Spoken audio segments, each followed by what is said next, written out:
भारत माता की, भारत माता की, भारतीय जनता पार्टीचा।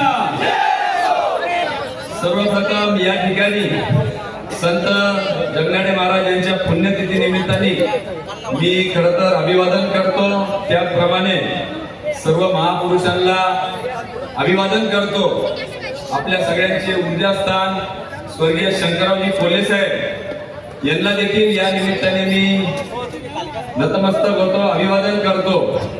खरं तर ज्यांची आपण सगळेजण बऱ्याच वेळची या ठिकाणी वाट पाहत होतो असे आपल्या सगळ्यांचे नेते 2024 मध्ये भाजपचा ऐतिहासिक विजय ज्यांच्या प्रदेशाध्यक्ष पदाच्या कारकिर्दीमध्ये झाला आणि एक इतिहास या महाराष्ट्रामध्ये घडला। 132 आमदार आजपर्यंतच्या इतिहासामध्ये सर्वात जास्त आमदार ज्यांच्या नेतृत्वाखाली खरं तर निवडून आले असे कर्तव्यदक्ष शिस्तप्रिय नेते पक्ष संघटनेसाठी आपल्याला कायमच ताकद देणारे महसूल मंत्री सर्वसामान्यांना डोळ्यासमोर ठेवून निर्णय घेणारे आपल्या सगळ्यांचे मार्गदर्शक नामदार श्री बावनकुळे साहेबांना आपण वर हात करून टाळ्या वाजवून आपण त्यांचं या निमित्ताने स्वागत करूया। आपल्या मनातले प्रश्न सोडवण्याकरता या ठिकाणी साहेब आलेले आहे। खरं तर साहेब आपलं या कोपरगाव नगरीमध्ये स्वागत आहे। 1.5 महिन्यापूर्वी देशाचे गृहमंत्री, राज्याचे मुख्यमंत्री, दोन्ही उपमुख्यमंत्री ज्या कार्यक्रमाला आले होते, सीएनजी प्रकल्प हा भारतातील एकमेव सहकारी तत्वावरती पहिला प्रकल्प होता। त्या कार्यक्रमाला देखील आपल्याला निमंत्रित केलं होतं, परंतु काही कारणास्तव आपल्याला येता आलं नाही। परंतु त्याची भर आपण आज येऊन या कोपरगावकरांच्या समोर आल्याबद्दल मी पुनश्च एकदा आपल्या खरं तर स्वागत करतो। त्याचप्रमाणे व्यासपीठावरील सर्वच मान्यवरांचं मी या निमित्ताने स्वागत करतो। उशीर फार झालेला आहे, अधिकचा वेळ न घेता खरं तर ज्या निवडणुकीसाठी आपण सर्वजण या ठिकाणी उपस्थित झालेलो आहोत ती कोपरगाव नगरपालिकेची निवडणूक आहे। आज जर बघितलं तर 9 वर्षांनी या निवडणुकीला आपण सामोरे जातो आहोत। परंतु या 9 वर्षाचा जर लेखाजोखा आपण केला, 9 वर्षाभरापूर्वी खाली आपली मेजॉरिटी आली त्यावेळेस देखील आदरणीय देवाभाऊ याच ठिकाणी येऊन आपल्याला विश्वास देऊन गेले होते की मी तुमचे सगळे प्रलंबित प्रश्न त्या ठिकाणी सोडल। परंतु आपल्याकडून त्यावेळेस खाली मेजॉरिटी आली, वरचं नेता नगराध्यक्ष पद मात्र आपल्या त्या ठिकाणी आपल्या विचारांचं आलं नाही आणि त्याचे काय परिणाम झाले आपण सर्वजणांनी त्या 5 वर्षाच्या कारकिर्दीमध्ये बघितलं। परंतु साहेब मी आपल्याला सांगू इच्छितो की गेल्या 4 वर्षामध्ये कुठल्याही नगरपालिकेमध्ये नगरपालिका नगराध्यक्ष नगरसेवक अस्तित्वात नव्हते। त्याऐवजी या ठिकाणचे लोकप्रतिनिधी तो सगळा कारभार त्या ठिकाणी बघत होते। परंतु 4 वर्षाचा जर लेखाजोखा आपण सगळ्यांनी नागरिक म्हणून घेतला तर आपल्या लक्षात येईल की त्या ठिकाणी संपूर्ण भ्रष्टाचाराने ही भरवटलेली नगरपालिकेचा कारभार झालेला आहे। आज जर बघितलं तर आपल्या शहरामध्ये 72 किलोमीटरचे रस्ते आहेत। 72 किलोमीटरच्या रस्त्यांवर 4 वर्षामध्ये 75 कोटी रुपये त्या ठिकाणी खर्च झालेले आहेत। आपल्या गटारांनी त्या ठिकाणी रस्ते आणि पेवर ब्लॉक आपण जर विचार केला 1 किलोमीटरला जवळपास 1 कोटी रुपये त्या ठिकाणी खर्च झालेला आहे। परंतु आज या रस्त्यांची किती दयनीय अवस्था आहे हे वेगळं सांगण्याची मला आवश्यकता नाही। प्रत्येक ठिकाणी आपण बघितलं भ्रष्टाचाराचा त्या ठिकाणी इतका वास येतो। आज जर बघितलं तर 80 mm पेवर ब्लॉक जरी आपण बसवले तरी बाजारमध्ये गेलो तर 6,500 ते 7,000 रुपयांनी त्या ठिकाणी पेवर ब्लॉक बसवले जातात आणि आपल्या नगरपालिकेचे मात्र जवळपास 11,500 ते 12,000 रुपयाचे बिल त्या ठिकाणी प्रशासकीय कारकिर्दीमध्ये काढण्यात आले। एवढंच नव्हे तर मृत जनावर त्या ठिकाणी विल्हेवाट लावण्याची जी काही नगरपालिकेमध्ये एक मुभा आहे त्याच्या अंतर्गत 4 वर्षामध्ये जवळपास 4-5 हजार मृत जनावर त्या ठिकाणी विल्हेवाट नुसते कागदावर दाखवले आणि त्याचे देखील लाखोची बिल या ठिकाणी नगरपालिकेने काढलेले आहे। हे फक्त भाषण देण्यापुरती या ठिकाणी मी उभा नाहीये, ही सगळी माहिती खऱ्या अर्थाने माहितीच्या अधिकारामध्ये त्या ठिकाणी आपल्याला मिळालेली आहे। आज जर आपण बघितलं तर मोठ्या प्रमाणात 1,200 कोटी रुपये खर्च झाले म्हणतात आणि 5 नंबरचं दळप केलं। परंतु आजही गेल्या 10 महिन्यामध्ये जे माहितीच्या अधिकारात माहिती मिळाली साहेब खेदाने सांगावं वाटतं 300 दिवस होऊन गेले, फक्त 63 दिवस या शहराला पाणी या ठिकाणी आलेलं आहे. 63 दिवस, एका दिवसाला आपल्याला 1 लाख रुपये त्या ठिकाणी जवळपास पाणी पुरवठ्यावर खर्च त्या ठिकाणी दाखवला जातो. एवढंच नव्हे तर 4 वर्षापूर्वी ज्यावेळेस आमदारांची कारकीर्द चालू झाली त्यावेळेस स्वच्छतेवरचा खर्च हा 2 कोटी रुपये वर्षाचा होता. 17 लाखाच्या आसपास महिन्याला त्या ठिकाणी खर्च व्हायचा. आज तो 4 कोटीवर त्यांनी नेऊन ठेवलेला आहे. परंतु स्वच्छता कुठेही त्या ठिकाणी होताना आपल्याला दिसत नाही. त्याचा जरी हिशोब केला दिवसाला लाख रुपये आपले खर्च होत आहे. काल परवा फिल्ट्रेशन प्लांटला मी भेट दिली, त्या ठिकाणी आम्हाला आश्चर्याचा धक्का बसला. त्या फिल्ट्रेशन प्लांट मध्ये सर्व मृत जनावर त्या ठिकाणी पडलेले होते, मासे होते, मृत बगळा होता. अतिशय घाणीचं साम्राज्य त्या फिल्ट्रेशन प्लांट मध्ये होतं. आणि सगळ्यात हास्यास्पद बाब म्हणजे आपलं TDS 350 होतं, जे 100च्या आत त्या ठिकाणी पाहिजे. आज जर बघितलं तर किडनीचे विकार, स्किनचे विकार, केसांचे विकार, त्यामुळे आपल्या नागरिकांमध्ये मोठ्या प्रमाणात त्या ठिकाणी वाढ झालेली आहे. खरं तर वेगवेगळे प्रश्न घेऊन त्या ठिकाणी अतिशय सोपा कारभार होता. लोकप्रतिनिधींनी सांगायचं आणि सीओनी ऐकायचं. कुठलाही नगरसेवक, नगराध्यक्ष अस्तित्वात नव्हता, परंतु त्याबद्दल आपल्या पदरात फक्त नैराश्यच त्या ठिकाणी मिळाली, हे आवर्जून मी या निमित्ताने आपल्या समोर सांगू इच्छितो. खरं तर ही कार्यकर्त्यांची निवडणूक आहे आणि 9 वर्ष झाले आपण कार्यकर्त्यांच्या निवडणुकीमध्ये. साहेब, भारतीय जनता पार्टीला 9 वर्षापूर्वी आमच्या कार्यकर्त्यांनी निवडणूक हातात घेतलेली आहे. 11 वर्षापूर्वी आपण या निवडणुकीमध्ये आमदार म्हणून कोल्हेताईंना निवडून दिलं होतं आमदारकीला. त्याच्यानंतर कुठल्याही ठिकाणी लोकसभेमध्ये आपली युती झाली, भारतीय जनता पार्टीचं चिन्ह या ठिकाणी नव्हतं. आमदारकीला देखील आपल्या सूचनेने आम्ही त्या ठिकाणी थांबलो आणि भारत आणि राज्य मजबूत करण्याच्या दृष्टिकोनाने आम्ही प्रामाणिक काम त्या ठिकाणी केलं. आणि म्हणून त्यावेळेस देखील आपण थांबलो, परंतु विरोधक त्याचा गैरअर्थ काढताय. आणि म्हणून आमच्या कार्यकर्त्यांनी शहर असो ग्रामीण असो ही निवडणूक आता हाती घेतलेली आहे. खरं तर 11 वर्षापूर्वी आमच्या कार्यकर्त्यांवर भारतीय जनता पार्टीचा गुलाल आपल्या अंगावर पडला, बरोबर आहे का नाही?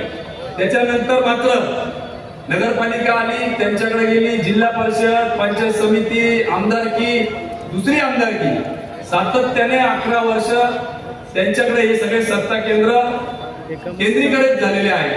याचा खऱ्या अर्थाने सत्तेचा समतोल जर साधायचा असेल तर आपल्याला भारतीय जनता पार्टीचं कमळ फुलवण्याची अतिशय आवश्यकता या निमित्ताने या ठिकाणी झालेली आहे. अनेकदा विरोधक आपण ऐकतो 4000 कोटी खर्च केला, 4000 कोटी खर्च केला. प्रत्येक नागरिकावर जर हा खर्च टाकला तर 1.5 लाखाहून अधिकची संख्या प्रत्येकाला आपल्याला मिळू शकते, एवढी कोटीचे गप्पा करतात. परंतु प्रत्यक्ष त्या ठिकाणी कुठलंही काम या ठिकाणी झालेलं नाही. टक्केवारीचा साम्राज्य या लोकप्रतिनिधींच्या कारकिर्दीमध्ये त्या ठिकाणी झालेला आहे. मागच्या वेळी नगरसेवक जरी जास्त आले, परंतु नगराध्यक्ष आपला आलेला नव्हता, म्हणून अनेक काम करायला अडथळे आपल्याला त्या ठिकाणी अडचण आली. वेळोवेळी सत्तेत नसताना देखील आपण सातत्याने काम करत राहिलो. विश्वासनामा आपण 1,500 लोक ते 2,000 लोकांचे अभिप्राय आपल्याला जनतेच्या माध्यमातून मिळाले आणि त्याच्यानंतर आपण हा विश्वासनामा बनवलेला आहे. आपण या ठिकाणी फक्त एवढाच विश्वास देऊ इच्छितो की त्या विश्वासनाम्यामधले प्रत्येक गोष्टी आम्ही हे सत्यात उतरवणार आहोत. त्यातले काही गोष्टी आज आपण या ठिकाणी सिंगल ऍप असेल किंवा टोल फ्री नंबर असेल तो आपण आदरणीय बावनकुळे साहेबांच्या माध्यमातून लॉन्च केलेला आहे. एवढंच नव्हे तर प्रत्येकाला घरांचं जे स्वप्न आहे ते खऱ्या अर्थाने पूर्ण होताना आपल्याला बघायचं आहे आणि त्याकरता बावनकुळे साहेब आपल्यामध्ये आलेले आहेत. एकदा बावनकुळे साहेबांना तो प्रश्न मार्गी लावण्याचा आहे अशी सूचना आदरणीय देवेंद्रजींनी दिलेली आहे. आपली निवडणूक जशी पुढे गेली, वरच्या बंगल्यावर मी आणि ताई आदरणीय मुख्यमंत्री साहेबांना भेटायला गेलो होतो. त्या ठिकाणी योगा बावनकुळे साहेब देखील होते आणि समोरासमोर खरं तर सांगायला आनंद होतो की बावनकुळे साहेबांना मुख्यमंत्र्यांनी सांगितलं की आपल्याला कोपरगावकरांचा घराचा प्रश्न कायमचा त्या ठिकाणी मिटवायचा आहे. आपल्याला त्यांचे 7 भाडे उतारे त्यांच्या नावावर करायचे आहे. आणि हेच शब्द खरं तर ऐकायला आम्ही सर्व कोपरगावकर आतुरतेने आपली या निमित्ताने साहेब वाट पाहत होतो. अनेक गोष्टी या ठिकाणी जर बघितलं, आज आपल्या प्रत्येकाच्या डोक्यावर ज्यावेळेस कोल्हेताईंच्या कारकिर्दीमध्ये नगरपालिकेचा कारभार चालू होता दरेकर मॅडम सीओ होत्या. 7 कोटी रुपयाच्या ठेवी आपल्या त्यावेळेस होत्या. नंतरच्या काळात त्या 40 लाखावर आल्या. परंतु आज जर बघितलं तर 6.5 कोटीवरून अधिकचा पैसा आपली देणेदारी आहे. इरिगेशनची आपली पाणीपट्टी थकलेली आहे. आमच्या युवकांना रोजगार त्या ठिकाणी अजून मिळत नाहीये. खरं तर नगरपालिकेचा जरी हा साहेब विषय नसला तरी सातत्याने समृद्धी महामार्ग गेल्यावर या ठिकाणी स्मार्ट सिटी आली होती त्यांच्या कालखंडामध्ये. आजही मी नागरिकांना विनंती कराल की आपण युट्यूबवर जा, सर्च करा. याच विद्यमान लोकप्रतिनिधींनी त्यावेळेस विरोध केला आणि ती हक्काची आपली स्मार्ट सिटी 5,000 एकरावर शिर्डी आणि कोपरगावच्या मध्ये येणार होती. 15,000हून अधिकच्या युवकांना आपल्याला नोकऱ्या मिळणार होत्या. त्याचबरोबर इतरही लोकांना सेंट्रिंग काम असेल, फळ विक्रेते असेल, टॅक्सीवाले असतील, रिक्षावाले असतील, सगळ्यांना जे काही हातावरचे पोट भरतात त्या सगळ्यांना त्या ठिकाणी काम मिळालं असतं. परंतु फक्त स्वतःचा राजकीय स्वार्थापोटी त्या ठिकाणी आमदारांनी मोठ्या प्रमाणात विरोध केला, निदर्शनं केले. एवढंच नव्हे तर हायकोर्टात गेले आणि आपली इतकी स्मार्ट सिटी घालून शेजारच्या तालुक्यामध्ये गेली. परंतु मागच्या वेळेस आदरणीय देवेंद्रजी साहेब फडणवीस साहेबांना आपण विनंती केली की स्मार्ट सिटी सुद्धा लवकरच त्या ठिकाणी ते मार्गी लावणार आहे असा शब्द आपल्याला त्यांनी दिलेला आहे. त्यानंतर आपण संजीवनी युवा प्रतिष्ठानच्या माध्यमातून आमचे युवा सेवक या ठिकाणी उपस्थित आहेत. हजारोंच्या सह्या घेऊन आम्ही साहेब निवेदन दिलं होतं आणि त्याची पूर्तता देखील आदरणीय देवेंद्रजींनी केली. महसूल विभागाची ती जागा होती आणि आज शिर्डी कोपरगाव या दोन्ही मध्ये 250 एकराचं क्षेत्रफळ महामंडळाचं मार्गी लावून त्या ठिकाणी MIDC झालेली आहे. आमची एवढीच विनंती आहे साहेब की ते MIDC ला शिर्डी कोपरगाव MIDC म्हणून त्या ठिकाणी संबोधित केलं गेलं पाहिजे, जेणेकरून आमच्याही कोपरगावच्या युवकांना त्या ठिकाणी रोजगार मिळेल आणि आमचाही हक्क अबाधित राहील. मी देखील या ठिकाणी कोपरगाव औद्योगिक वसाहतीचा चेअरमन म्हणून कामकाज करतो साहेब. आपल्याकडे त्याची विनंती, त्याची फाईल आपल्याकडे आहे. 45 एकरचं क्षेत्र त्या ठिकाणी आम्ही मागणी केलेली अतिरिक्त, ज्याच्याने देखील हजारो युवकांना रोजगार आपल्याला मिळू शकतो आणि आमच्या युवकांना हाताला काम मिळेल. असे अनेक प्रश्न खरं तर या ठिकाणी मला आपल्या समोर मांडायचे आहे. परंतु विश्वासनाम्याच्या माध्यमातून, कॉर्नर सभेच्या माध्यमातून योग्य वेळी आपल्या समोर ते मांडलेले आहे. खरं तर आमचे ग्रामीण भागातला एक प्रश्न आहे साहेब, तिथंही अतिक्रमणाचे घरकुल नियमन करायचे, तो देखील आपण आपल्या स्तरावर जर मिटवला तर निश्चितपणे त्याचा फायदा कोपरगाव तालुक्यातील जनतेला होईल. त्याचप्रमाणे पश्चिमेचं पाणी पूर्वेकडं हा ऐतिहासिक प्रकल्प देवेंद्रजींनी हातात घेतलेला आहे. परंतु त्याला जर गती मिळाली तर आमच्या कोपरगावच्या बाजारपेठेत देखील त्या ठिकाणी आम्हाला चांगलं काम होईल. ट्रक टर्मिनलची आताच आम्ही आपल्याकडे माहिती घेतलेली आहे. शासकीय जागेवरील घर नियमन करणं, नगर परिषदेचे हद्दीतील खरं तर 20 झोपडपट्टी असून हनुमान नगर असेल, आमचे हनुमान नगरचे लोक आहे का हातवरती करा, हनुमान नगर असेल, दत्त नगर असेल, महादेव नगर असेल, 1 व 2 गोरबा नगर असेल, गजानन नगर असेल, लिंबारा मैदान असेल, गांधीनगर असेल, SG विद्यालय गांधीनगरचं इंडोर गेम हॉल असेल, टिळक नगर असेल, संजय नगर, सुभाष नगर 1 व 2, लक्ष्मी नगर, साईनगर, येवला रोड, खडकी, जिजामाता उद्यान, दत्त पार्क, टाकळी नाका, हे सगळेच परिसर आमचे उतारे साहेब नावावर झाले नाहीये. परत एकदा मी आमच्या महिला भगिनीला हात वरती करून आपण विनंती करूया की साहेब तेवढे उतारे आमच्या नावावर आज आपण या ठिकाणी आम्हाला आश्वासित करून जा, जेणेकरून आम्हाला आमचं स्वप्नपूर्ती त्या ठिकाणी होईल हीच अपेक्षा या निमित्ताने व्यक्त करतो. आणि माझं खरं तर जाता जाता विरोधकांनी खूप टीका केली, परंतु मला सूचना आली की आपण आज टीकात्मक भाषण करू नये. आपण विकासावर ही निवडणूक नेलेली आहे आणि म्हणून विकासच डोळ्यासमोर ठेवून आपण या निवडणुकीकडे बघतो आहे. वेगवेगळे उपक्रम, पाणी आलं नाही तर तुम्हाला बिल नाही, विश्वासनाम्यामध्ये आमच्या देवेंद्रजी फडणवीस साहेबांनी सांगितलेले जे जे विश्वास त्यांनी दिलेले आहे ते पूर्ण करण्याची जबाबदारी त्यांनी घेतलेली आहे.